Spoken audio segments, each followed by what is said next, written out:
Eh bien, bonsoir à tous. Où va le monde? C'est la question qui nous préoccupe depuis le début de l'année. Depuis à peu près 25 ans, grosso modo la chute du mur de Berlin, on avait l'impression quand même que les choses allaient mieux, qu'il y avait des relations internationales qui se nouaient, qu'il y avait des choses se détendaient, qu'il y avait des dialogues, qu'il y avait des collaborations, des coopérations qui se mettaient en place. Donc on avait l'impression que les choses allaient quand même nettement vers un mieux. Et puis depuis quelques temps, c'est comme si on avait aussi l'impression que ça se dégradait complètement. Que finalement, là où il y avait plus de guerre froide, ça avait tendance à revenir. Là où il y avait collaboration, c'était maintenant chacun chez soi. Là où on tentait de faire l'Europe, c'était maintenant un petit peu, on se méfie de l'Europe, on s'en va. Donc comme si d'un seul coup, l'égoïsme, l'intolérance, la séparativité, comme si tout ça, ça tendait à revenir à la surface des choses. Et on pourrait se demander, mais alors qu'est-ce qui se passe? Est-ce que c'était une embellie provisoire? Est-ce qu'on pourrait dire maintenant qu'après cette espèce de progression qui a lieu, il y a un grand mouvement de régression? Et donc, où va le monde? Est-ce que c'est réellement une régression ou c'est ce qu'on pourrait appeler un progrès paradoxal? C'est-à-dire un progrès qui n'en a pas l'air. Un progrès par certains côtés, mais pas évident à avoir de l'autre côté. Est-ce que la société dans laquelle nous vivons va vers un égoïsme profond, ou bien est-ce que nous allons progressivement vers l'amour? Est-ce que finalement dans le monde, est-ce que l'amour est roi? Est-ce qu'on est capable de vivre cela? Alors la fois dernière, avec l'histoire de la biche de Cérinée, nous avons vu qu'Hercule cherchait à reconnaître différentes voix en lui, et qu'il avait choisi finalement, il avait reconnu la voix de l'âme. Là, c'est vrai que pour comprendre quelque chose dans ce qui se passe dans le monde actuellement, et pour comprendre peut-être cette apparente régression, il est intéressant de voir qu'il y a une voix très importante qui fait des progrès énormes dans la société dans laquelle nous vivons, qui est la voix de la personnalité. La personnalité est de plus en plus puissante dans le monde actuel. Et tous les jours, elle s'accroît. Qu'est-ce que ça implique? Et puis, qu'est-ce que ça veut dire que cette personnalité? En psychologie, on pourrait dire que la personnalité, on va la voir avec plusieurs caractéristiques. Tout d'abord, c'est qu'une personnalité est faite avec 3 corps. Elle nécessite absolument qu'existe à la fois le plan physique, le plan émotionnel et le plan mental. Et que ces 3 corps soient véritablement bien développés harmonieusement. Et qu'en plus, ils soient coordonnés.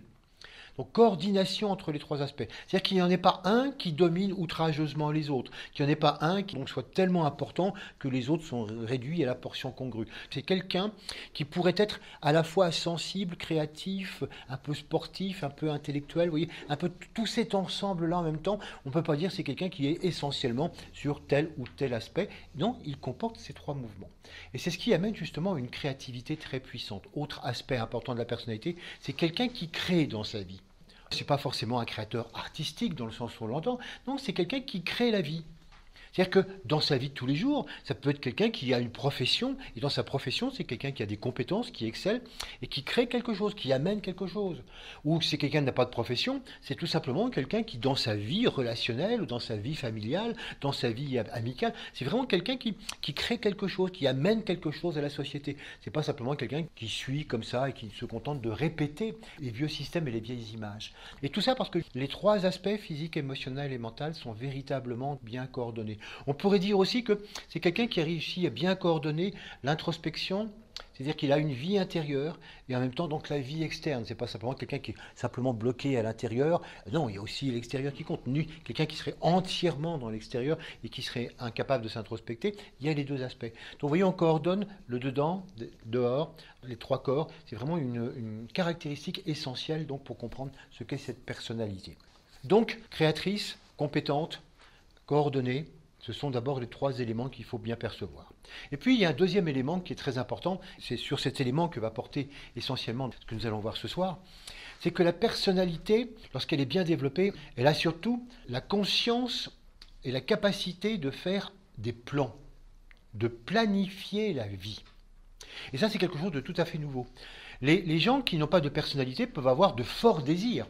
Et on pourrait s'imaginer qu'ils ont des plans. Non, ils ont quelquefois des forts désirs, ils ont des passions, ils sont vraiment extrêmement accros à avoir ceci ou cela. Mais si on regarde bien, c'est uniquement un désir concernant le corps émotionnel ou concernant tel ou tel aspect. C'est pas un plan de vie, c'est j'aimerais, absolument. Alors que quelqu'un qui a une capacité de planifier la vie, c'est je veux.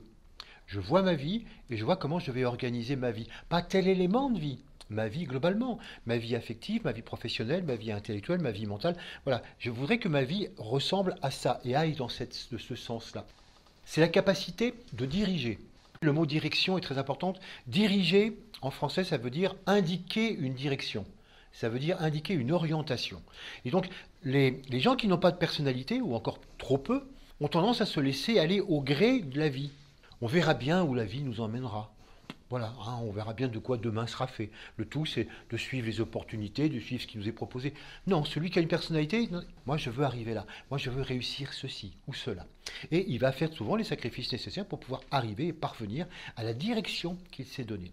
Naturellement, cette personnalité, vous imaginez bien, c'est quelque chose de très très complexe, vous voyez comme je suis en train de vous le dire, qui ne se développe pas du tout jeune. Il faut imaginer que dans toutes nos vies, il faut attendre à peu près une trentaine d'années pour que la personnalité se mette en place. Voilà pourquoi, par exemple, Jésus n'a commencé sa mission qu'à partir de 30 ans.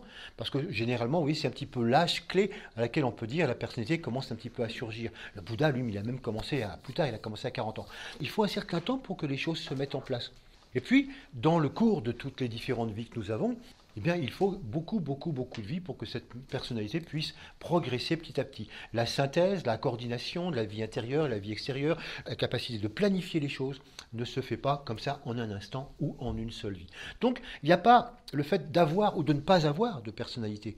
On peut dire qu'à partir du moment où nous avons, nous, un mental, parce que nous sommes allés à l'école, on a appris à penser, eh bien, la personnalité est en marche. La plupart du temps, dans la civilisation, qu'est-ce qui empêche les gens d'avoir une personnalité? L'absence de mental. Ce qui ne veut pas dire l'absence d'intelligence. Hein, ils ne sont pas allés à l'école, il n'y a pas eu ça, pas encore dans leur civilisation. Et donc à partir de ce moment-là, il y a une difficulté de penser véritablement par soi-même. À partir du moment où on a cette capacité, même si elle est encore embryonnaire, la personnalité commence à se développer et il va être de plus en plus important pour nous d'arriver à poursuivre cela. Donc vous voyez, deux aspects fondamentaux, l'aspect créateur, coordonné, l'aspect compétence, et puis l'aspect volonté. C'est ce qui aboutit à ce qu'on appelle une volonté personnelle affirmée. On cherche à diriger la vie. Ça va servir surtout à savoir quoi faire de mes compétences. Parce que ce n'est pas le tout d'avoir des compétences ou de créer des choses dans la vie, mais au service de quoi? Au service de quelle volonté? Voilà pourquoi les gens qui arrivent à développer leur personnalité et qui développent de vie en vie des personnalités de plus en plus fortes sont toujours finalement des dirigeants. Ce sont toujours des gens qui arrivent à des postes de direction. Parce qu'ils commencent par, et on doit tous commencer comme ça, par diriger sa propre vie, donner sa direction, être véritablement autonome, penser par soi-même, indépendant. Puis progressivement, on peut aider les autres, on peut aider à donner des directions aux autres, ceux qui n'en ont pas encore, ou on peut simplement être professionnellement, être un dirigeant, être quelqu'un qui aide et qui met en place un certain nombre de choses. Et puis on peut aller, quand on a des fortes personnalités, à être vraiment un dirigeant avec d'énormes responsabilités, ou au niveau politique, au niveau économique, etc. Le processus comme ça de direction et d'affirmation et de volonté est véritablement quelque chose qui appartient au monde de la personnalité. Comment est-ce qu'on pourrait voir différents aspects de cette personnalité dans la société d'aujourd'hui? D'abord, on pourrait constater que la plupart des personnalités telles que nous les voyons autour de nous, c'est un petit peu ce que je viens de décrire, des gens qui ont des compétences et qui cherchent finalement au service de quoi les mettre. Mais souvent, c'est au service de soi-même. Moi, j'ai une volonté, j'ai un projet de vie et c'est dans cette direction que je vais aller. Naturellement, cette personnalité devient quelque chose qui est extrêmement influent dans notre société au fur et à mesure que leur nombre augmente. Et leur nombre ne cesse d'augmenter. Il y a encore un siècle ou deux, il y avait très peu de personnalités, que des dirigeants, que des personnes extraordinaires. Les gens ne se contentaient que de suivre où on allait, un peu comme des moutons. Maintenant, c'est fini, on les emmène plus où on veut comme ça, et on le voit même quelquefois déjà, ça reflète même quelquefois chez les adolescents. Donc on sent que déjà, il y a maintenant une volonté propre, une volonté personnelle, embryonnaire, parce que ces gens-là, dans des vies antérieures, ont commencé déjà à développer une personnalité. Donc c'est quelque chose qui apparaît de plus en plus puissant, et finalement, ça devient vraiment une caractéristique de la société. Plus on est finalement dans cet aspect-là, plus on est dans ce type de société. Et comment on appelle ça symboliquement? On appelle ça une société lion. La personnalité, c'est le symbole astrologique du lion, le roi des animaux, celui qui dirige. Donc vous voyez, finalement, quand on est une personnalité, en nous, c'est le symbole du lion. C'est pour ça qu'on parle d'une société lion, ou d'une nation lion, ou d'un monde qui est en train de devenir lion, au fur et à mesure que cette caractéristique prend de plus en plus d'importance et fait de plus en plus d'émule. Et donc, cette société lion, bien, elle devient de plus en plus égocentrée, égoïste. C'est-à-dire que chacun cherche à avoir ses propres pensées, ses propres plans, ses propres idées.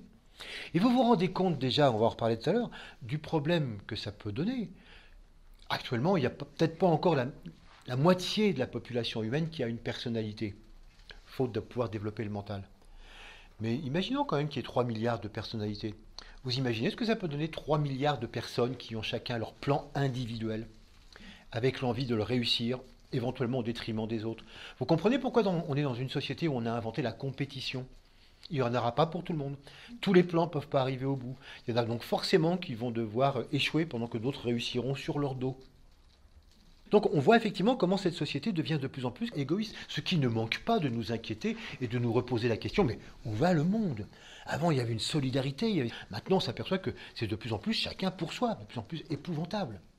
Et puis naturellement tous ces gens-là votent. Et comme ces gens-là votent, ils votent pour des gens qui sont comme eux.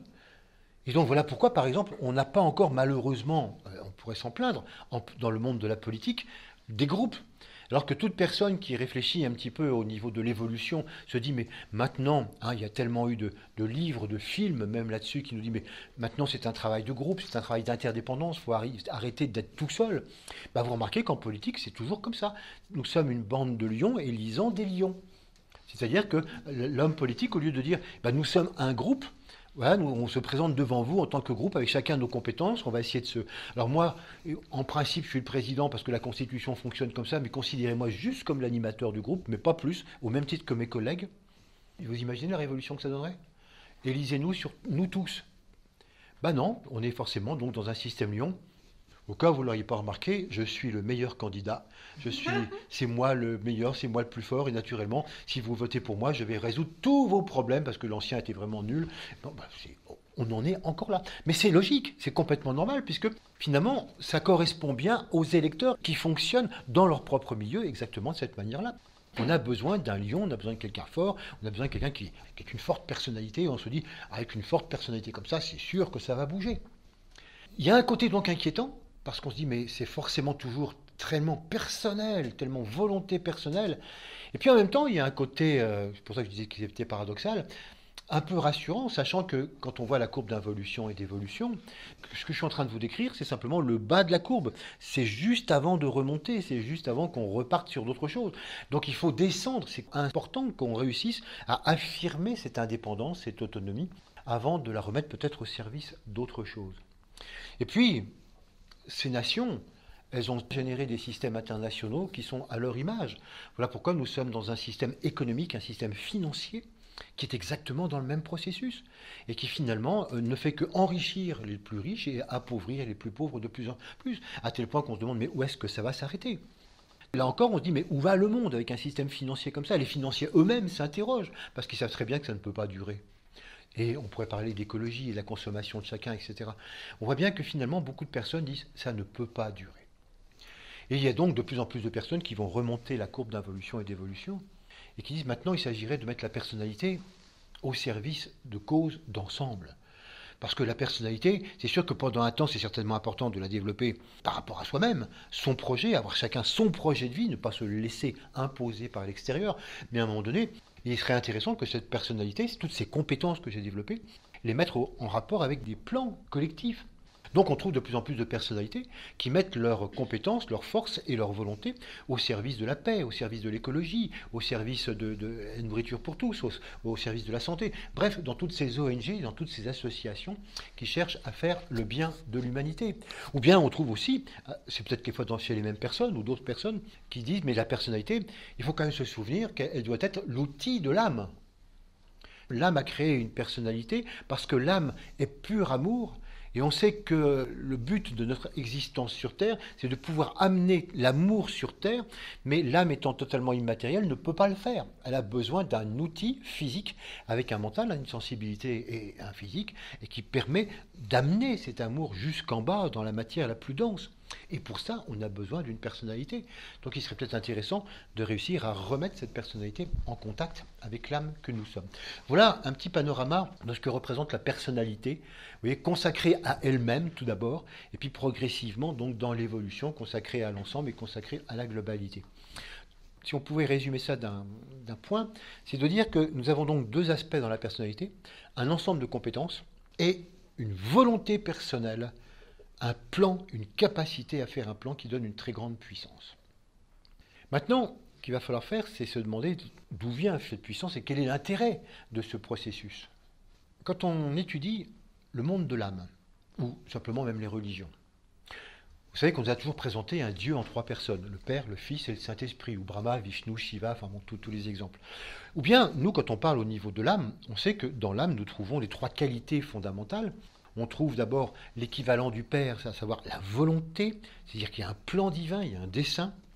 On trouve le Fils, l'amour, et on trouve le Saint-Esprit, l'intelligence créatrice. Donc ces trois qualités fondamentales sont les trois qualités de l'âme, volonté, amour, intelligence créatrice. Pour ceux qui connaissent les rayons, c'est donc rayon 1, rayon 2 et rayon 3. Bien. Ce qui est intéressant, c'est que l'humanité n'a pas du tout pu développer toutes ces qualités d'un coup en vrac. Et que l'histoire des religions est une formidable pédagogie de l'humanité sur des millénaires. Par quoi a-t-on commencé ? On a commencé à nous enseigner le troisième aspect, le plus simple, le Saint-Esprit. On a commencé à nous enseigner l'intelligence créatrice. C'est pour ça que dans toutes les religions les plus anciennes, prenez la Bible, peut-être qui est la plus connue, on présente un Dieu, mais ce Dieu, il est simplement créateur, il est très près des humains. Il a créé le ciel et la terre, il a créé tout, donc on dit que c'est lui qui a tout fait. Et puis, on voit bien avec son peuple soi-disant élu, eh bien, il amène toutes sortes de choses, il leur amène des lois, il amène une façon de se comporter, il leur cherche une terre promise. Bref, un Dieu qui s'occupe un petit peu de tout notre quotidien. C'est ce Dieu d'intelligence créatrice. C'était la première chose à voir, et les êtres les plus éclairés disaient mais Dieu est lumière, la lumière étant le symbole de cette troisième qualité fondamentale. Et on adorait la lumière, et on adorait le soleil, et tout ce qui allait avec, ou la flamme des bougies, c'était un petit peu le symbole de cela.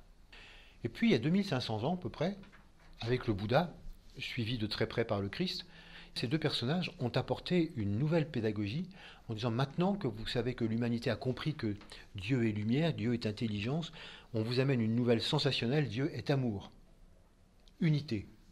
Ce qui est absolument incompréhensible pour l'époque. Absolument. On a du mal à l'imaginer maintenant parce que ça nous semble tellement évident, mais pour l'époque, ça semblait totalement incompréhensible. Et pourtant, en 2500 ans, même si on n'a pas encore réussi à réellement amener l'amour sur Terre, si on peut dire que l'amour n'est pas encore roi, mais n'empêche qu'on connaît de plus en plus ce processus d'unité et que c'est reconnu même par la science à tous les niveaux que naturellement le monde est un processus unitaire total. Et puis il y a le troisième élément, la volonté. Et là la volonté c'est quelque chose qui n'était pas du tout encore enseigné. Oh bien sûr les religions, quand on les interrogeait, disaient que oui, Dieu avait un dessein fondamental. Mais on ignorait complètement lequel. On ne devait même pas chercher à le savoir, c'était peine perdue. Avec justesse, disait-elle cela, puisque dans les temps précédents, il fallait d'abord comprendre ce que Dieu était en tant que lumière, puis ensuite en tant qu'amour. Ce n'était pas le moment de voir ce qu'il était en tant que volonté. D'autant plus que, comme nous venons de le voir, pour réussir à percevoir ce que c'est qu'un plan, une volonté, encore faut-il en avoir un échantillon. Pour quelqu'un qui est incapable, dans sa vie, d'organiser un plan de vie, pour quelqu'un qui ne sait pas ce que c'est qu'un plan, comment voulez-vous qu'il imagine ce que c'est qu'un plan divin ? C'est strictement impossible. Donc il faut que déjà nous ayons cette impression. Or, nous maintenant, nous l'avons. C'est impressionnant de voir comme dans la vie de tous les jours, tout le monde parle de plan. Mais souvent, c'est un mot qui est même devenu tout à fait courant. On a un plan vacances, on a un plan de travail, on a un plan épargne logement, un plan de retraite, on a un plan de carrière, on a un plan familial. Le mot plan, on n'imagine plus maintenant passer sa vie comme ça au gré des vents. Non, il faut avoir des plans. Et ça veut dire que l'humanité progresse d'une manière extraordinaire, qu'elle est maintenant capable de percevoir enfin cette troisième qualité fondamentale, le plan divin. L'amour est roi, c'est ce que nous dit le plan. Ceux qui vont dire donc non, l'individualisme est roi, et donc certainement pas l'unité, ou alors l'unité personnelle, individuelle, pose effectivement le plus grand problème. Mais ça fait partie du plan. Ça fait partie de la fameuse courbe d'involution et d'évolution. Ça fait partie de la nécessité pour chacun d'entre nous de quitter la conscience de dépendance pour arriver à forger une personnalité puissante. La puissance que prend la personnalité, on le doit justement à ce rayon 1, à ce rayon de volonté-puissance qui imprègne de plus en plus toutes nos personnalités. Chaque fois que quelqu'un développe sa personnalité, il rentre en connexion, il rentre en syntonie avec cette énergie de rayon et ça donne une puissance, une volonté implacable de réussir jusqu'au bout. Ce qui ne facilite pas les relations sociales et les relations nationales et internationales. Vous voyez, c'est-à-dire que c'est tout sauf mou. Voilà pourquoi, donc, quelquefois, on peut avoir l'impression que plus cette qualité divine que nous vivons à notre tout petit niveau, plus elle avance, plus elle progresse, plus ça renforce en nous la puissance de notre vouloir, et naturellement, les choses ne vont pas forcément de mieux en mieux. Voilà pourquoi c'est ce que j'appelle un progrès paradoxal. On progresse bel et bien. L'humanité développe de plus en plus cette personnalité, mais cette personnalité, du fait de sa nature rayon 1, est extrêmement difficile à gérer. En particulier, je vous le disais déjà tout à l'heure, la multiplication des plans personnels. Comment peut-on arriver à gérer un monde dans lequel chacun n'en fait qu'à sa tête? Chacun veut son truc, chacun veut son histoire. Chacun veut imposer son histoire aux autres. Alors bien sûr, on a tous quelquefois l'idée ce qui se passe en ce moment avec le terrorisme. Là, ce qui est intéressant, c'est de bien voir que les gens qui se font sauter comme ça, ou les gens qui vont tirer ou conduire un bus sur les autres, et qui savent très bien qu'ils vont mourir, ces gens-là n'ont pas une forte personnalité. Non, c'est pas ce qui les conduit. Ces gens-là ont un émotionnel très puissant, ils ont une foi très puissante, et surtout ils sont très faibles, très manipulables. Manipulables par qui? Oh, par des gens qui sont de fortes personnalités, qui savent ce qu'ils veulent, qui savent exactement où ils veulent arriver, mais qui restent à l'arrière-plan, qu'on ne voit pas, qu'on ne connaît pas, et qui, elles, ne se font pas sauter, bien évidemment. Donc, vous voyez, ce qui est intéressant, c'est que ce ne sont pas ces pauvres gars qui, finalement, font tous ces dégâts. Eux, ce n'est pas des fortes personnalités. Ce sont des gens manipulés, mais par des fortes personnalités. Et c'est vrai que ce soit dans le monde de la finance, que ce soit dans le monde du travail, que ce soit dans le monde de la politique, c'est vrai qu'on perçoit, si vous voulez, souvent cette tendance à vouloir manipuler les autres. Certaines personnalités vont tellement loin qu'elles deviennent des dictateurs.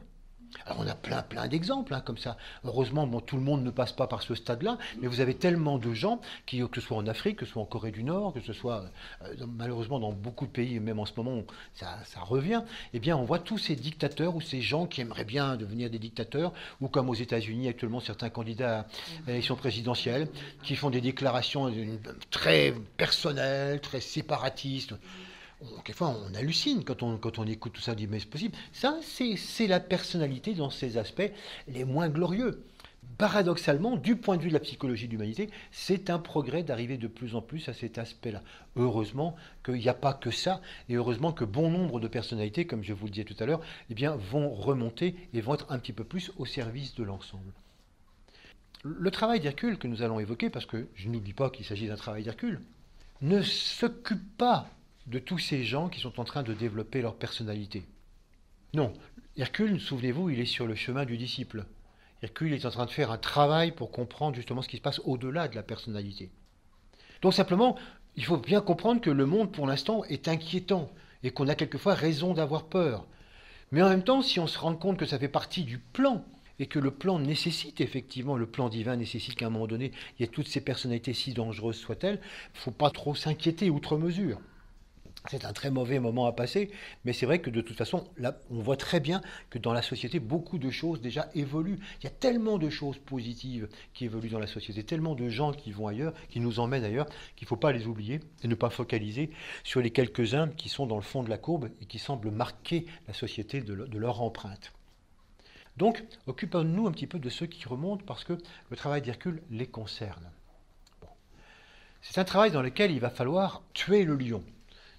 C'est un travail dans lequel il faut tuer le lion de Némée, une région de Grèce. C'est intéressant de voir qu'il ne va pas s'agir de tuer la personnalité. Parce que la personnalité, comme je l'ai dit tout à l'heure, c'est l'outil de l'âme. Non, la personnalité ne doit jamais être tuée. L'âme, même pour un maître de sagesse, pour un très grand initié, si initié soit-il, il aura toujours besoin de la personnalité pour pouvoir amener les choses jusqu'au plan terrestre. Donc on est bien d'accord. Quand il faut tuer le lion, il ne faut pas tuer la personnalité. Mais alors quoi? Simplement la volonté personnelle de la personnalité. Pas ses compétences, pas son savoir-faire, surtout pas, on en a besoin. Mais au nom de quoi elle le fait? C'est que la personnalité fait toujours finalement tout ce qu'elle sait faire en son nom elle-même, dans son projet, dans son histoire, dans son but, et non pas dans le but de l'âme, et non pas dans le but du plan global. Et c'est ça qu'il va falloir transformer. Donc ça veut dire que cet aspect-là, c'est ça qui va poser problème dans le travail que nous allons voir. On pourrait dire, mais quand même, les gens qui remontent la courbe d'évolution, les gens qui mettent leur personnalité au service de la paix, au service de l'écologie, au service de la nourriture pour tous, etc., ça ne pose pas de problème. Si, ça pose un problème. En effet, toutes les personnes qui sont en train de construire leur personnalité ne sont pas concernées par ce travail. Toutes les personnes qui sont extrêmement satisfaites de leur personnalité ne sont pas du tout concernées par ce travail et doivent continuer de développer leur personnalité. Ceux qui sont concernés, ce sont ceux qui ont perçu qu'il s'agissait maintenant de se mettre au service d'un plan global et non plus d'un plan personnel, mais qui n'ont peut-être pas encore réalisé combien il est difficile de passer d'un plan personnel à un plan global. Combien il est difficile de renoncer à notre volonté personnelle par rapport à une volonté globale. Par exemple, si je décide, moi, d'œuvrer pour l'écologie parce que je vois un petit peu tout ce qui se passe, c'est ma volonté personnelle d'œuvrer pour l'écologie.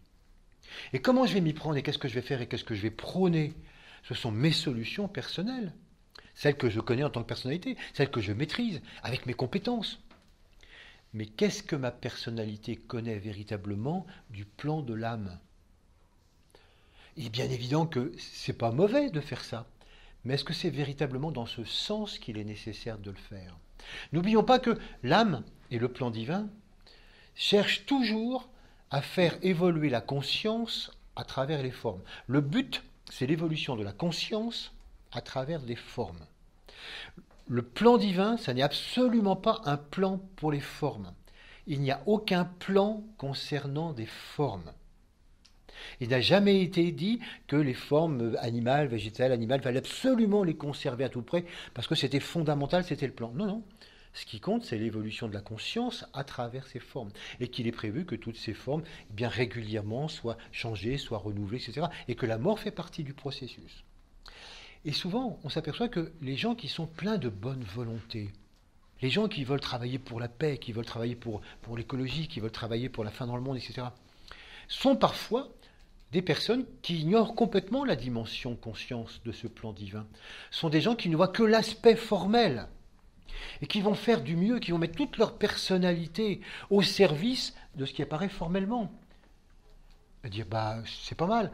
Oui, c'est pas mal, mais c'est dommage, parce que d'une certaine manière, ça freine le plan tel qu'il est perçu du point de vue de l'âme, du point de vue de l'esprit. Et même quelquefois, ça va carrément à l'encontre de ce qui est prévu du niveau de la conscience. C'est pour ça que plus on va se mettre au service de l'ensemble, plus il faut se poser la question, mais c'est quoi ce plan d'ensemble? Parce qu'il faut réaliser que jusqu'à ce qu'on se pose et qu'on y réponde à cette question, je vais aborder les solutions pour l'ensemble à partir de moi. C'est une projection de mes compétences, c'est une projection de mon bon vouloir, c'est une projection de ma volonté personnelle. Alors, il y a quelquefois des gens qui disent « Mais quand même, vu ce que je fais, ça ne peut que faire partie du plan divin. » Ben non, désolé. Si c'est pas vraiment, si je ne prends pas en compte l'évolution de conscience, si je ne sais pas exactement de quoi il est question, ce que je fais, c'est plein de bonne volonté, c'est certainement très sympa, mais il est possible, je dis bien il est possible, et pas toujours, que ça soit à l'encontre complètement du plan divin et que tu fais tout, ça freine. Tu favorises le bonheur et le mieux-être des gens, mais est-ce là véritablement l'essentiel? Est-ce que c'est ça qu'il faut faire? Alors je ne dis pas qu'il ne faut pas le faire, c'est ça. Mais vous voyez, c'est extrêmement compliqué. Ça veut dire que finalement, plus on va rentrer dans cette subtilité, il va falloir se rendre compte que nous abordons les solutions pour le monde d'une manière personnelle, d'une manière individuelle. Et qu'il faut vraiment les aborder tout à fait d'une autre manière. Alors on peut dire, alors c'est extrêmement compliqué parce que alors, si déjà il y a toutes les personnalités qui s'occupent que d'elles, etc., et qui détruisent le monde, si en plus les gens qui ont une bonne conscience et qui commencent à remonter, si eux-mêmes ils n'ont pas vraiment conscience du plan et qu'ils font ça à partir d'eux, on est mal parti. Oui, oui, oui. Du coup, il est temps d'appeler Hercule. Appelons Hercule à la rescousse. On arrive au 5e travail Il était en train encore de ramener la biche dans le temple d'Apollon, hein, puisqu'on a vu la fois dernière qu'il devait s'entraîner régulièrement à cela. Et on dit que le grand être qui domine tout parlait avec l'instructeur d'Hercule, et le grand être parlait de plans pour les humains, de plans planétaires. Donc vous voyez, dès le départ, la note est donnée. Et le grand être disait, il est vraiment important maintenant qu'Hercule franchisse la 5e porte. Bon, Hercule, qui intérieurement a perçu cet aspect-là, se prépare. Et le grand être dit à l'instructeur, surtout qu'Hercule prépare toute sa panoplie de guerre, toutes ses armes. Parce que alors, autant le travail précédent était un travail tranquille du point de vue extérieur, là c'est le plus redoutable et le plus dangereux, le plus difficile qu'il y ait à réaliser. Donc il prépare toutes ses armes, qu'il polisse son bouclier, qu'il affûte son épée, qu'il trempe ses flèches dans un poison. Ça va être terrible. Alors Hercule arrive là avec toute sa panoplie de guerre, et son instructeur lui dit, bah écoute, tu dois aller, si tu veux bien, tuer le lion qui sévit dans le pays de Némée. C'est un lion absolument gigantesque qui n'a rien à voir avec les tailles que nous connaissons habituellement. Il est absolument invincible. Il règne sur tout le pays, il domine tout le pays, il ravage tout. Et finalement, les habitants ne peuvent plus sortir parce qu'il les guette, il les dévore, il a un appétit insatiable. Et donc, ils sont terrés chez eux et personne ne peut quoi que ce soit, personne ne vient à bout de ce lion. Veux-tu aller les aider? Hercule dit, bah oui, bien sûr, je vais y aller. Et il se met en route. Et son instructeur lui dit, hé Hercule, Hercule, bah, et toutes tes armes là, toute ta panoplie de guerre, ne les oublie pas, tu vas en avoir besoin, c'est terrible ce lion. Et Hercule dit à ce moment-là, écoute, je vais les laisser là. Parce que je sens que ça va beaucoup me gêner sur mon chemin, ça va me retarder, et que ça ne me sera pas très utile. J'ai l'impression qu'il faut que je m'y prenne autrement. Je vais simplement emporter mon arc, mes flèches, et puis ma massue, l'arme que je me suis forgée à moi-même, celle qui me sert avant tout. Et c'est voilà, je pense que pour venir à bout du lion, ce sera suffisant. T'es sûr de toi, Hercule? Tu sais, oui, on va faire comme ça, je fais confiance. Hercule va sur le chemin de Némée. Arrivé à Némée, naturellement, il trouve les portes closes, tous les gens sont dans les maisons.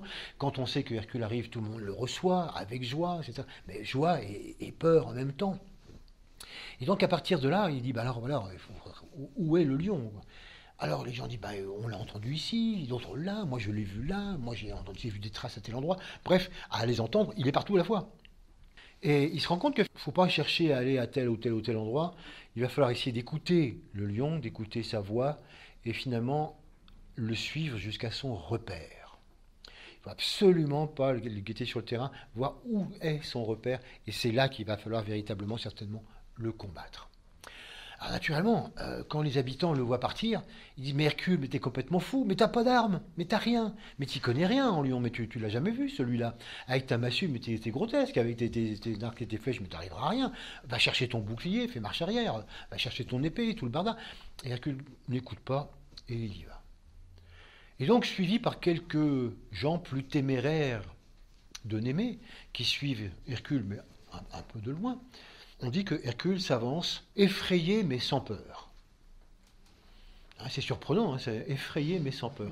En allant voir dans le dictionnaire étymologique, effrayé, ça veut dire qui n'est plus en paix, qui est sorti de la paix. Donc sous tension, tendu. Mais ça n'a rien à voir avec la peur.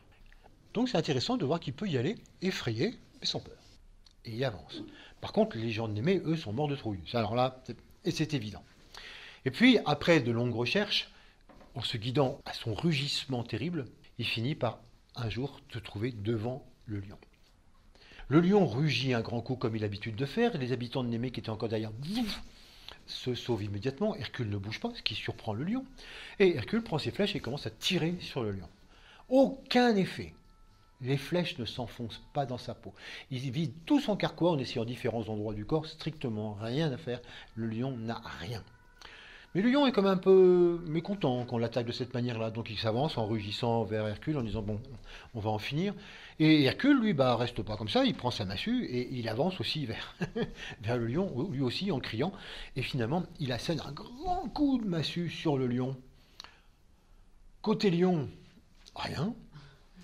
Juste peut-être un petit peu sonné sur le moment, peut-être un peu surpris aussi qu'on ose l'attaquer. Par contre, côté Hercule, une massue cassée. Inutilisable. Plus d'arc, plus de flèches, plus de massue, plus rien. Mais là, le lion est un peu surpris à tel point qu'il décide de rompre le combat et il se sauve. et il disparaît complètement de la vue d'Hercule. Hercule cherche partout, où est-ce qu'il est, à quel endroit, rien à faire. Le lion, on dit qu'il n'est plus vu, il n'est plus du tout entendu. Voilà. Apparemment, on pourrait dire que le travail pourrait s'arrêter là. Est-ce que le travail s'arrête là? Non. Mais en tout cas, la première partie va s'arrêter là. Cherchons à avoir un rapport avec notre sujet sur la volonté personnelle, à transmuer en volonté globale. Qu'est-ce que nous indique justement ce travail? Dès le départ, comme je vous le disais, il est question de plan. Dès le départ, il nous dit, attention, on parle de plan divin, il va être vraiment intéressant pour Hercule de comprendre cette histoire de substitution, de volonté. En fait, ce que va devoir comprendre Hercule, c'est que lui, en tant que disciple, jusqu'ici, il s'est servi de sa volonté. Oh, il a très très bien fonctionné, mais c'était toujours lui qui cherche à maîtriser les pensées, qui cherche à travailler le désir, etc. C'est son plan, et c'est son plan de vie spirituelle. C'est sa personnalité qui cherche à remonter comme ça au niveau spirituel. Il lui dit, Hercule, maintenant il faut que tu découvres quelque chose, c'est qu'il y a une volonté supérieure, il y a un plan supérieur, et qu'il va falloir progressivement lâcher prise de ta propre volonté pour prendre celle-ci, pour découvrir celle-ci. On a un exemple de ceci, à un niveau très très très élevé de l'évolution, c'est quand le Christ sur la croix, le Christ était quand même un initié d'un très très très haut degré, au moment où il meurt, il se rend compte que la volonté de Dieu était encore à un degré au-dessus et que lui-même, en tant que Christ, il s'était encore quelque peu trop identifié à sa propre volonté, d'où sa fameuse parole « Père, que ta volonté soit faite et non la mienne ». La volonté du Père, ça se situe encore à un autre niveau. Il était en train de vivre une initiation fondamentale. C'est vous dire l'importance du travail, et c'est vous dire à quel point ça n'est pas non plus en quelques vies qu'on résoudra cette question. C'est vraiment simplement déjà, pour Hercule, poser le problème. Il existe une alternative. Hercule, tu vas voir découvrir qu'à un moment donné, il y a une volonté supérieure à la tienne et qu'il va falloir faire le changement. D'accord, mais comment faire? Par quels moyens? Et c'est pour ça que dans tout ce début du travail, on n'arrête pas de nous parler des armes. C'est tout à fait flagrant. Dès le début, le grand tête qui dit attention, qu'il prépare toutes ses armes. L'instructeur qui lui dit mais pars pas sans tes armes. Et arriver à Némée, les habitants, mais Hercule, t'as pas d'armes. Mais 3 fois de suite, on nous parle de ces armes, de ces moyens, de ces outils. Pourquoi? Parce qu'on s'imagine que pour arriver à combattre cette volonté, pour arriver à faire place à la volonté supérieure, il va vraiment falloir s'armer. Qu'est-ce qu'on apprend? C'est que Hercule, progressivement, il laisse tomber toutes les armes. Dès le départ, sa panoplie de guerre, non. Il va en regarder 2, l'arc et la massue. Il essaye ses flèches. Ça sert strictement à rien. C'est les flèches de l'aspiration, telles que nous l'avons vu le mois dernier avec la biche, quand il avait aspiré à atteindre la biche. Et puis la massue, c'est la massue de sa volonté personnelle. C'est sa volonté personnelle et ça n'a aucun effet et elle se brise sur le lion. Donc ça veut dire que la fin du travail va se passer à main nue. Et ça, c'est un enseignement fondamental par rapport à cette personnalité. Ça veut dire que sinon on cherche des moyens, si on cherche des outils, si on cherche des armes, si on cherche comment combattre notre propre volonté personnelle, c'est peine perdue. On n'arrivera à rien. Ça ne sert à rien. Il faut qu'on apprenne à baisser les armes, rendre les armes, déposer les armes, déposer les outils. Et ça a l'air de rien, hein, mais c'est ce qui est tellement plus difficile que de chercher à combattre. Quand on combat, c'est bien, on sent, on a la pêche, on dit oui, puis moi je suis habitué, puis moi j'ai de la volonté, puis moi je peux... Et donc, indiquez-moi le moyen de combattre ma propre volonté. Mais non, tu vas le faire avec ta volonté, donc tu es immunisé contre toi-même, enfin tu peux pas, d'où la massue qui casse. Je ne peux pas moi-même... Donc comment faire? Ce fameux lâcher prise. Ça veut dire qu'à un moment donné, il va falloir réussir à dire que la volonté, avec un V majuscule, que la volonté soit faite et non la mienne. Alors ça veut dire quoi, plus pratiquement? Ça veut dire que finalement, c'est toute la personnalité qui est en travail à partir de là. Vous voyez, comme par exemple, si on regarde le monde des compétences et le monde de la volonté personnelle, ces deux mondes sont généralement complètement confondus. Comment justement dans ma vie, je me suis construit, je me suis reconnu moi-même, j'ai été reconnu par les autres dans la société, je me suis fait un nom ou une réputation, parce que j'ai telle ou telle compétence, parce que comme ça fonctionne et que je suis reconnu de telle ou telle manière. Et que surtout, moi-même, je me reconnais de telle ou telle manière. Ok, si on n'était que nos compétences, mais le problème c'est qu'on s'identifie à ça. Je suis ma personnalité, je suis mes compétences, je suis mes excellences. Et tant que je fais ça, c'est forcément moi, ma volonté. C'est moi qui ai réussi cette construction magnifique. C'est moi qui ai réussi à construire cette personnalité. Et je compte bien la mener à terme. Et donc il ne s'agit évidemment pas de laisser tomber et d'abandonner nos capacités et nos compétences. On va en avoir besoin au niveau de l'âme. Mais d'arrêter de s'identifier à ces compétences. Arrêter de se prendre pour ça. Parce que sinon, je garde complètement ma volonté. Toutes ces compétences, elles sont toujours au service de ce que moi je juge utile, intéressant, et qui est ma vie, et qui est mon plan de vie. Il va falloir donc réaliser que le plan, je ne le connais pas. Ce grand dessin, on dit que l'amour est roi. Voilà, ça s'appelle comme ça. Le dessin, le plan de vie, c'est l'amour. Mais je ne le connais pas dans les détails. Et pourtant, c'est ça qui doit s'imposer progressivement en moi. On va le revoir tout à l'heure. C'est ça qui doit s'imposer, que moi, je lâche tout ce dont, au nom de quoi je fais les choses. Vous voyez, le problème, tout à l'heure, des gens qui sont pleins de bonne volonté et qui font des choses par rapport à l'ensemble, le problème, c'est que finalement, c'est toujours en notre nom personnel qu'on fait les choses. Voilà pourquoi il y a une phrase que vous connaissez tous, l'enfer est pavé de bonnes intentions. L'enfer est pavé de bonne volonté. L'enfer est pavé de volonté personnelle. C'est moi qui ai envie de faire le bien. Et je me suis construit pour ça, et j'ai toutes les compétences pour ça. Et c'est ma vie. Et d'une certaine manière, d'ailleurs, je suis reconnu par ça. Et c'est tout ça qu'il faut laisser tomber. Ce ne sont pas mes compétences, c'est ma volonté d'utiliser en mon nom, pour moi, en ma volonté personnelle, en ma volonté propre, d'utiliser toutes ces compétences. C'est ce lâcher-prise qui est extraordinairement difficile. Voilà pourquoi toutes les armes ne servent à rien, il n'y a pas à combattre, il y a progressivement à prendre de plus en plus par la méditation contact avec cette volonté, et il n'y a rien d'autre à dire que cette volonté progressivement s'impose dans ma vie et repousse ma petite volonté. Quelquefois on dit que chaque fois qu'on cherche à combattre quelque chose en soi, de toute façon ça ne marche pas. La seule façon, c'est de l'affamer. On reverra ça tout à l'heure, comment Hercule vient à bout du lion. Donc il y a simplement à priver de nourriture cette petite volonté et que l'autre s'impose progressivement, donc de plus en plus. Et puis, il y a aussi un point important, c'est que où est-ce qu'on va aller chercher donc cette personnalité? Il va falloir remonter à l'origine, là où ça se passe. Il y a un point particulier, comme nous allons le voir, où se passe cette substitution entre volonté personnelle et volonté globale. Et c'est le symbole d'Hercule disant il faut monter au repère. Ne perdons pas notre temps à aller sur le terrain, là ou là, il faut monter au repère.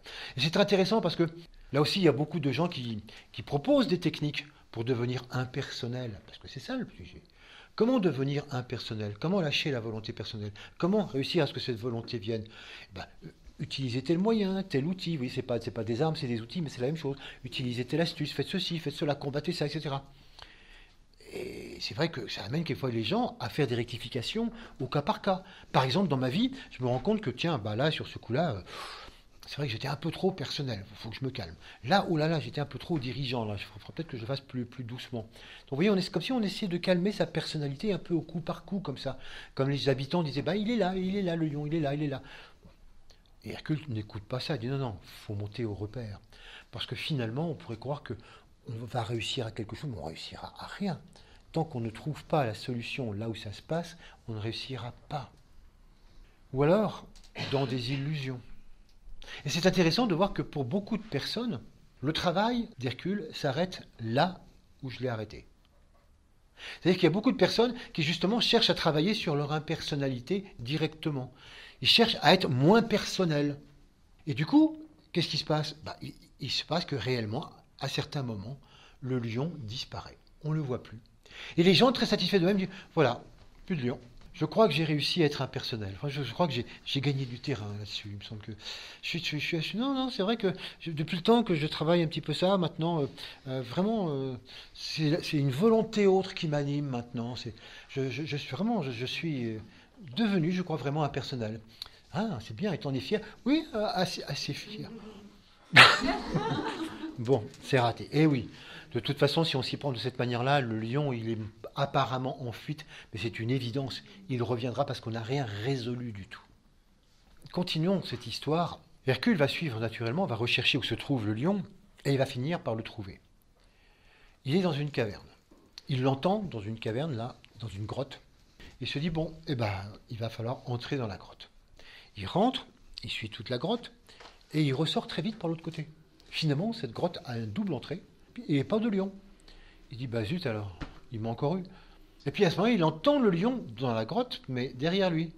Ah, d'accord, il s'amuse.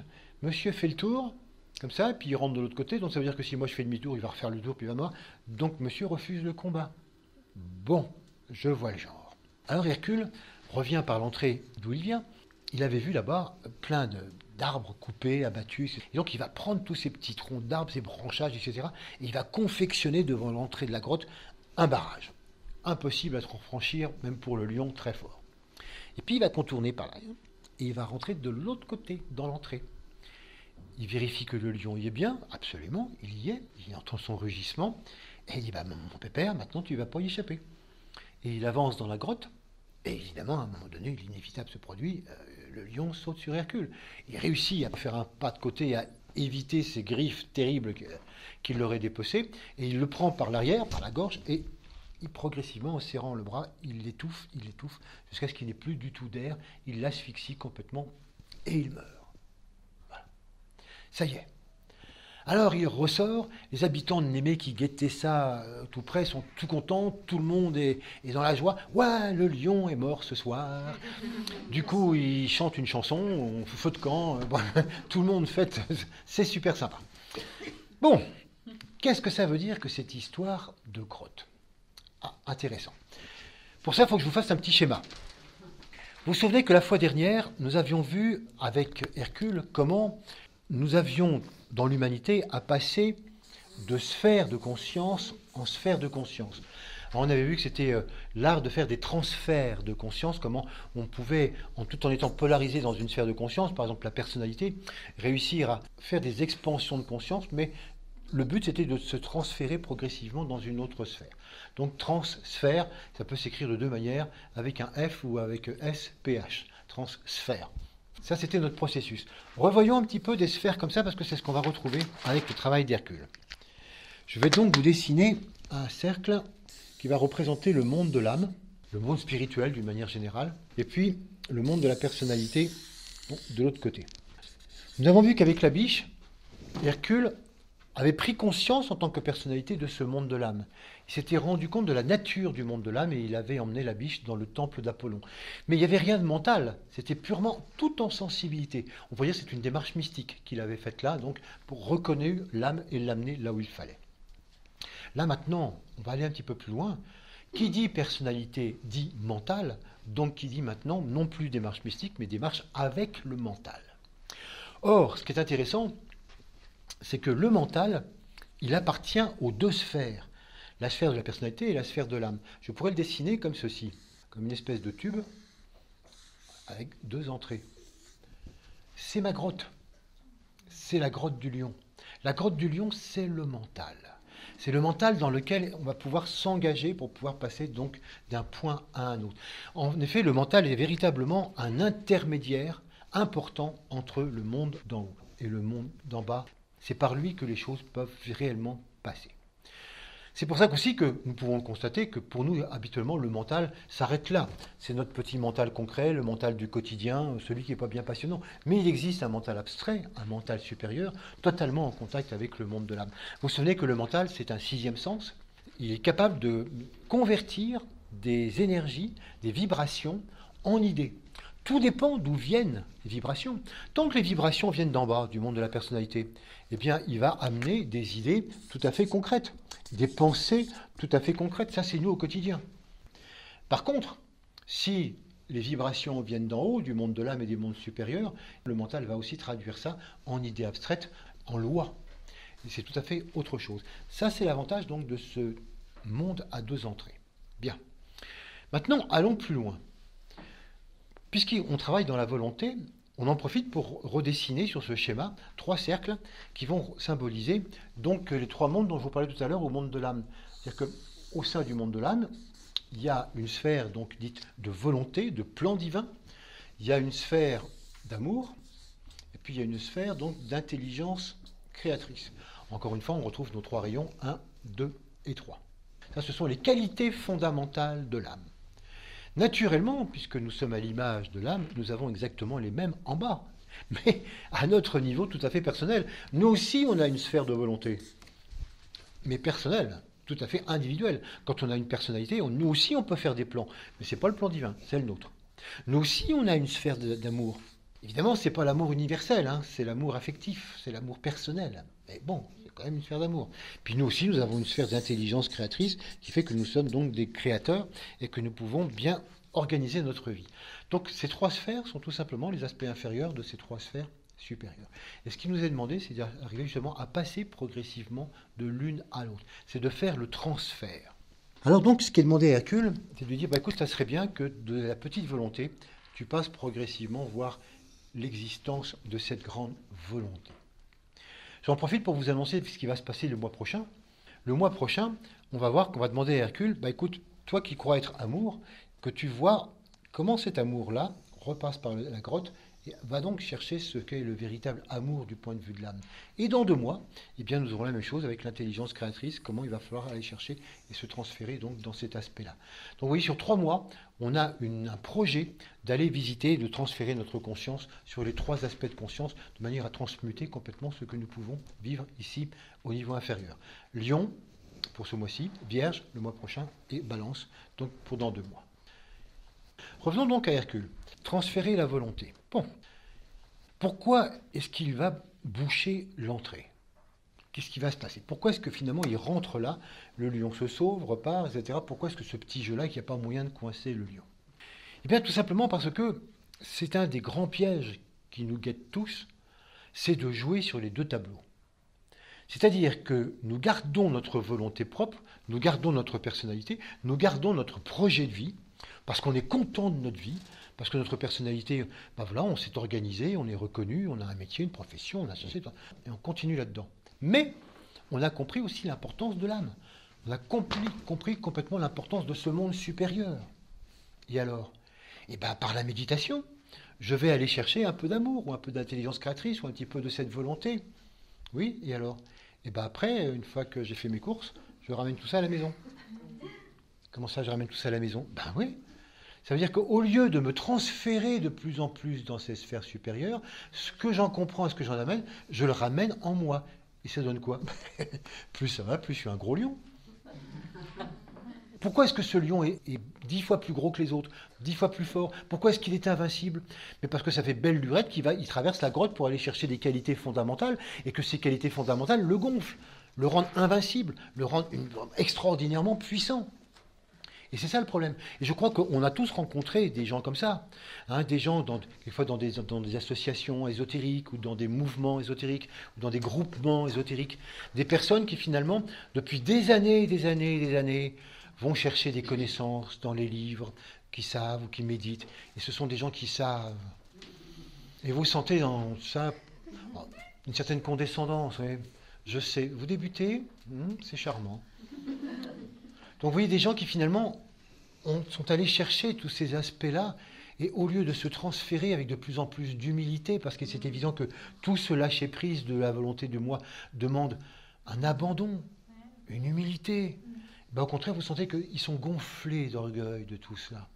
Et la plupart du temps on trouve aussi des gens qui empruntent de la puissance. Leur savoir, leur processus leur donne de la puissance sur les autres. Eux, ils savent, ils font partie, ils sont initiés, quasiment des gourous, quasiment des gens avec qui vous pouvez... Ils savent tout. Ça, c'est terrible. Mais c'est extraordinairement courant. C'est ce qui se passe lorsqu'on va chercher des choses dans le monde spirituel et qu'on ne réalise pas qu'on ramène tout ça pour gonfler la personnalité. C'est ce qu'on appelle le matérialisme spirituel.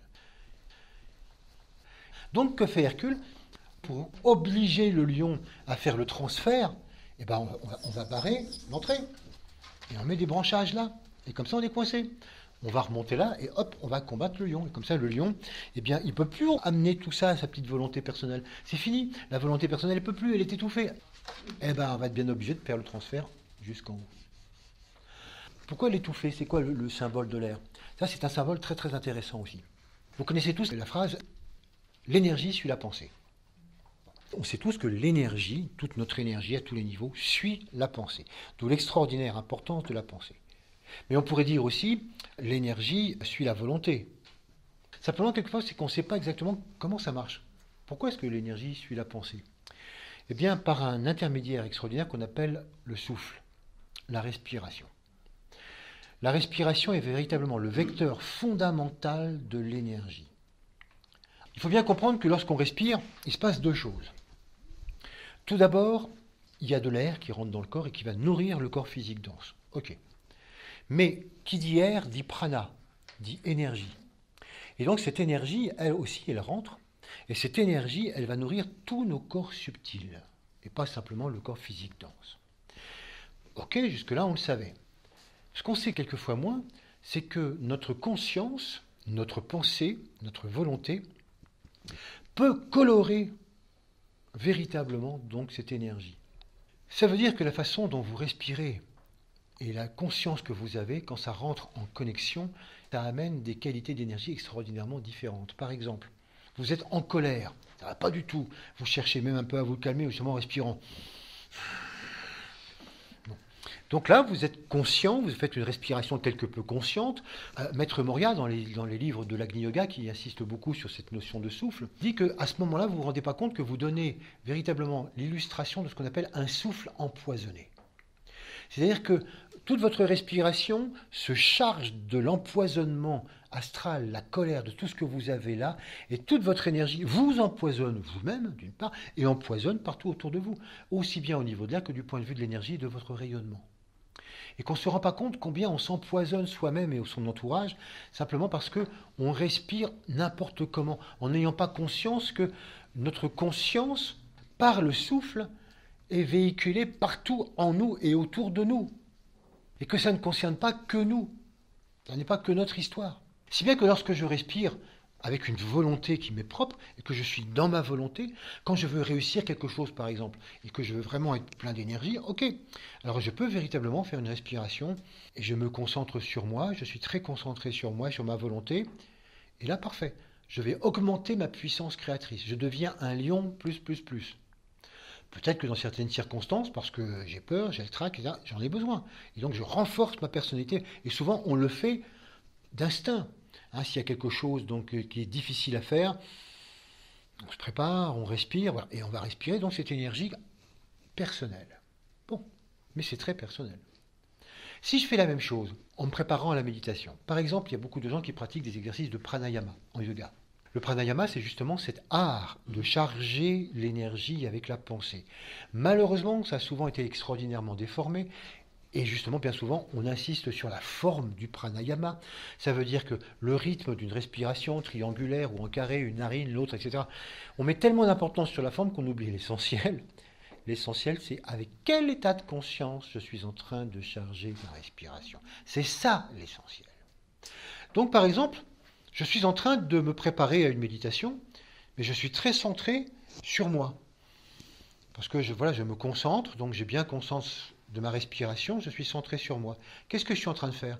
D'augmenter complètement toute mon énergie lion, ma volonté personnelle. Est-ce que je suis en train de me préparer à la méditation? Ah non, sûrement pas. Je suis en train d'augmenter le moi plus. Par contre, si je suis en train de respirer, alors que je suis dans une réceptivité de beauté par rapport à un paysage ou quelque chose, parce que je suis dans l'amour, parce que je suis dans l'unité, parce que je suis dans la paix, parce que je suis dans un état de conscience d'âme, et que je respire cet état de conscience, mais consciemment, alors je charge cette respiration complètement de cette énergie en moi et à travers moi, par rapport aux autres. Et c'est là où ça devient complètement différent. Maître Moria dit souvent que chaque souffle du vieux monde porte des infections et que l'être spirituel cherche à respirer constamment l'air nouveau du cosmos. Y songez régulièrement à régénérer votre vie par un nouvel air. Et c'est vrai que si on réalise bien, chaque sphère de conscience a un air particulier et une énergie particulière. Et que la plupart du temps, on ne s'en rend pas compte parce qu'on respire inconsciemment. Mais qu'est-ce qu'on respire dans notre quotidien? Dans notre quotidien, on respire les trois sphères d'en dessous. Et donc, de quoi on charge notre énergie? Des trois sphères d'en dessous. Et puis, quelquefois, ça fait tellement longtemps que je respire mes trois sphères d'en dessous que je dis, puis j'en ai marre parce que la méditation, en ce moment, ça ne marche pas du tout. Ah bah ouais, bah, respire un peu différemment, tu vas voir ça va changer, tu crois? Bah essaye. Et si on se met simplement pour essayer de respirer quelque chose d'autre, eh ben, ça va changer. Depuis combien de temps on n'a pas pris l'air? Depuis combien de temps on n'a pas essayé de renouveler l'air de nos pensées, de nos énergies? Et donc, c'est sûr que c'est pas aidant. C'est pour ça que c'est une chose que d'avoir véritablement accès à des pensées ou à une volonté nouvelle. Mais pour nous aider et pour aller plus loin, c'est très important de songer que la respiration peut être un vecteur fondamental pour nous aider. Maître Moria dit encore, beaucoup de gens, instinctivement, quand ils ont besoin d'énergie pour eux-mêmes dans leur personnalité, dans le quotidien, et qu'ils sont fatigués, ils ferment les yeux, puis juste comme ça, 3 secondes, ils font... Ils disent tout à fait remarquablement juste. C'est exactement ce qu'il faut faire. Sauf que là, ils le font inconsciemment. S'ils le faisaient consciemment, ce serait 10 fois plus puissant. J'ai besoin d'énergie pour moi? Ok, j'ai besoin d'énergie pour moi. Je ferme les yeux, je me charge vraiment, je me relie complètement à cette énergie, à ma volonté personnelle, parce que j'en ai besoin, et je me charge de ça. Et ça va déjà mieux. Si par contre je découvre que dans mon quotidien, non, c'est pas ce que je cherche à être un peu plus aligné dans mon quotidien, plus en rapport avec le monde de l'âme. Alors à ce moment-là, si je cherche à être plus aligné en rapport avec le monde de l'âme, il faut que je me relie plus fondamentalement à ce monde, à cette volonté, à cet amour. Et là aussi, 5 secondes suffisent. Personne ne s'en aperçoit. Dans n'importe quel moment du quotidien, je me relie à cette volonté ou à l'amour, et voilà, il se passe quelque chose. Naturellement, faites attention. N'allez pas utiliser ces énergies-là si c'est simplement pour aller mieux dans votre vie. Ça veut dire que vous êtes allé faire vos courses d'énergie supérieure pour les utiliser et que vous êtes de plus en plus un gros lion. Si vous voulez être un gros lion, contentez-vous de respirer l'énergie de votre propre volonté, ça va vous recharger. Mais si vous avez vraiment l'intention de vous réaligner, de vous aligner, oui, à ce moment-là, faites-le. Mais ça veut dire que du coup, vous avez conscience que ce n'est pas pour être une plus forte personnalité, c'est fait pour être beaucoup plus présent en tant qu'âme, ce qui est effectivement tout à fait autre chose.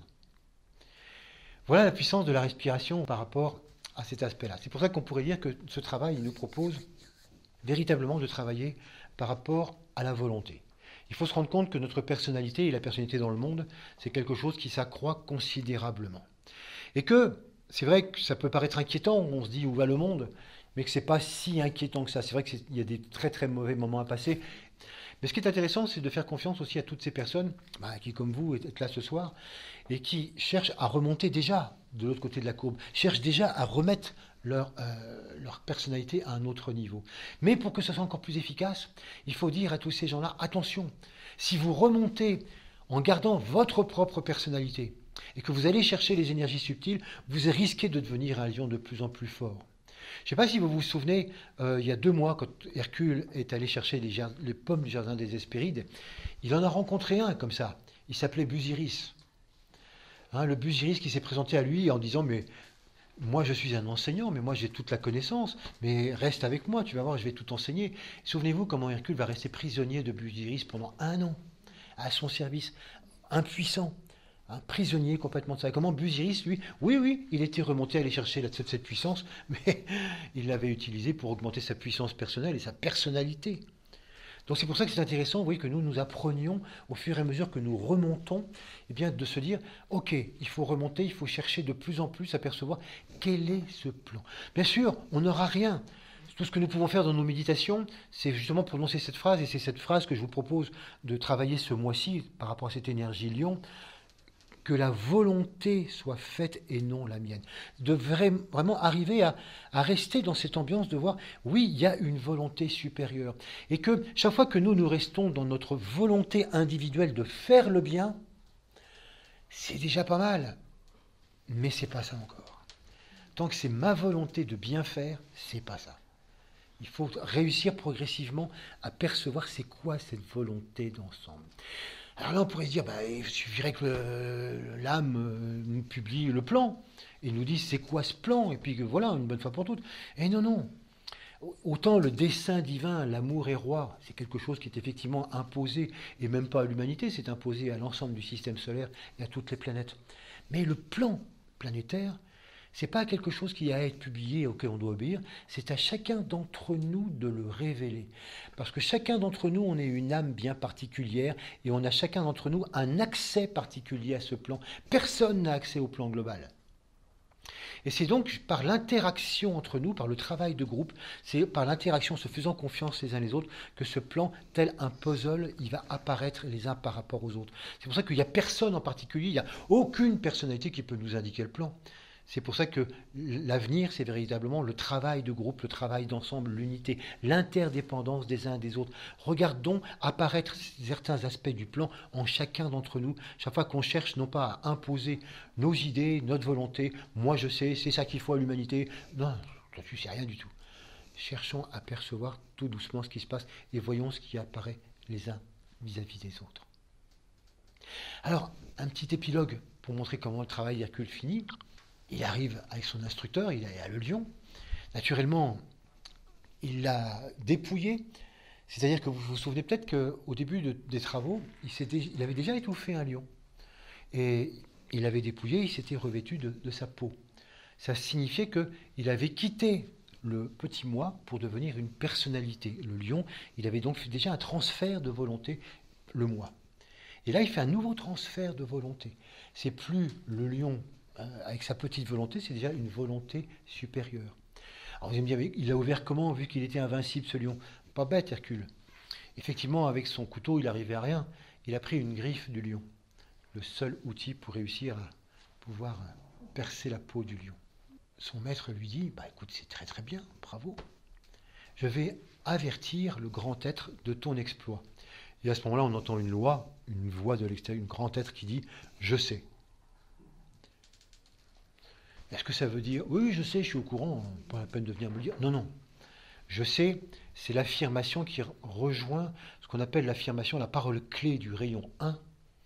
Cette parole clé, c'est j'affirme le fait. J'affirme le fait du plan.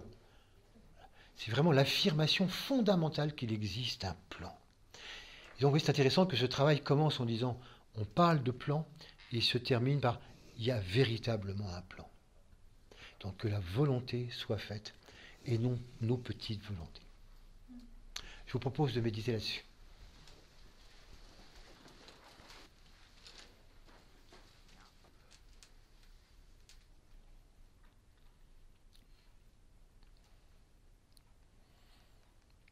Donc nous commençons par respirer au niveau du centre frontal.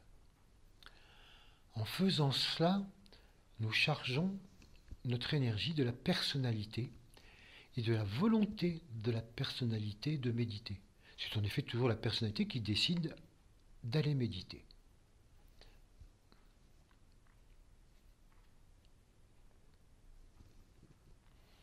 Cette énergie nous amène la concentration.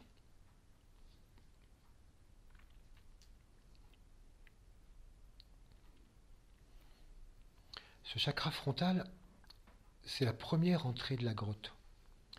Symboliquement, vous voyez, au niveau physique, on pourrait imaginer que la grotte, c'est la tête. Et donc nous allons entrer par le centre frontal. À l'intérieur de la tête, nous nous tournons vers le haut et nous ressortons par l'autre ouverture, le centre coronal, le sommet de la tête. Et là, nous cherchons à rejoindre le monde de l'âme que nous sommes.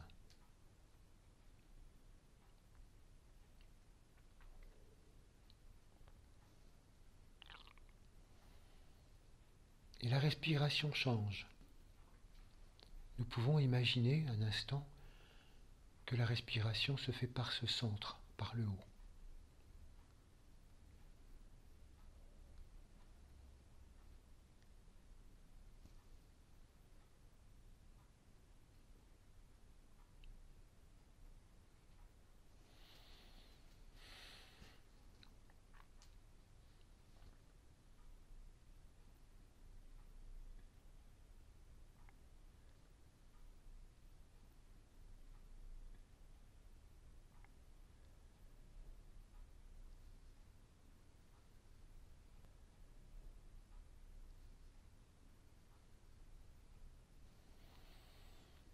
L'âme, nous l'abordons essentiellement à travers ses qualités de lumière, d'amour.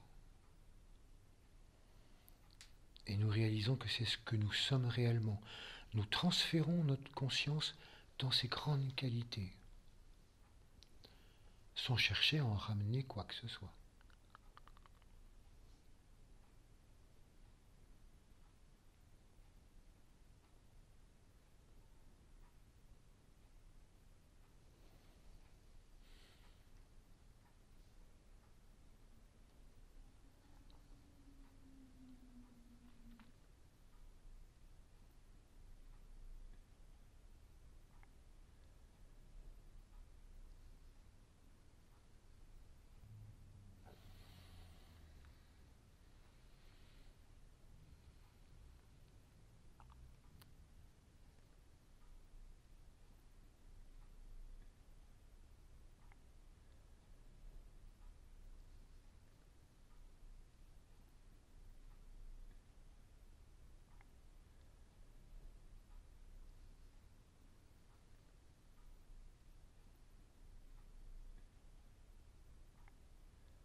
Et puis nous cherchons à percevoir en nous la qualité de volonté supérieure, le plan supérieur.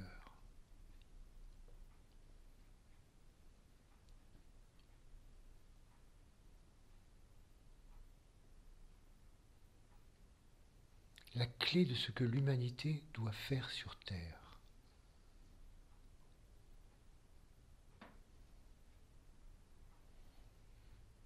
Nous ne cherchons surtout pas à y mettre des mots, nous restons simplement le mental contemplatif et réceptif de ce concept.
En continuant de nous relier à cet aspect volonté de l'âme, nous pensons à la phrase « que la volonté soit faite et non la mienne ».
nous allons chercher à respirer au sein de cette qualité, au sein de cet état.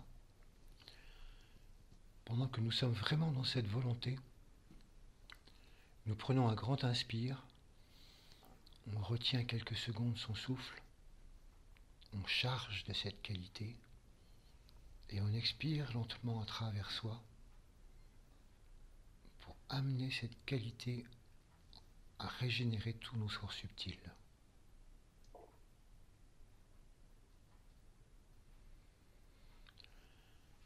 À élever tous nos corps subtils.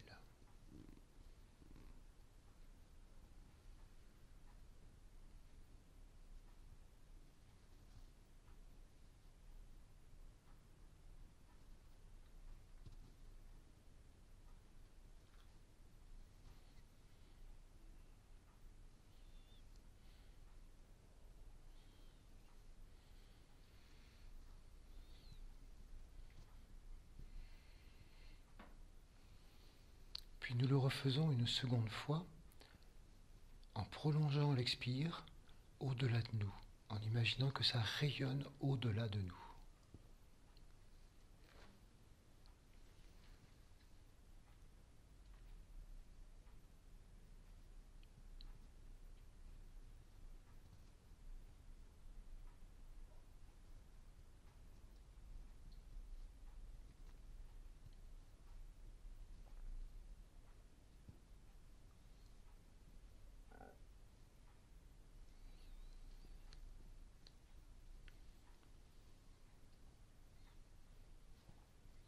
Lorsque consciemment vous vivez cet état et que vous le respirez, une seule respiration suffit.